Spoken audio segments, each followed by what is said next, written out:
પ્રચાર દરમિયાન પરેશ ધાનાણીએ નવો વિવાદ છેડ્યો છે। ધાનાણીએ ભાજપને સરદારના નકલી વારસદાર ગણાવ્યા। અમે અસલી વારસદારો હવે મેદાનમાં આવ્યા છીએ તેવું પણ પરેશ ધાનાણીએ કહ્યું। આ સાથે તેમણે કહ્યું કે સરદારનું નામ લઈને નકલી વારસદારો ઊભા થયા છે। આ લડાઈ નકલી સામે અસલીની છે।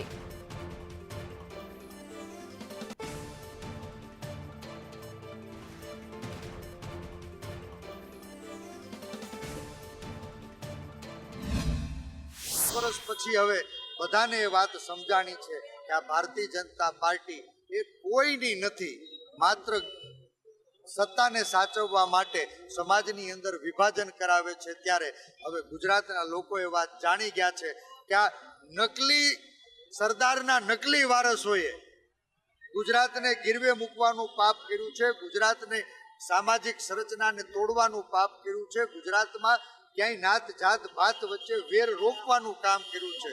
સરદારના નકલી વારસોએ સ્વાર્થ માટે જે ગુજરાતમાં વર્ગ વિગ્રહની આગ લગાવી છે એ ઠારવા માટે હવે સરદારના અસલી વારસો મેદાનમાં આવ્યા છે। આ લડાઈ નકલી વર્સિસ અસલીની થવાની છે।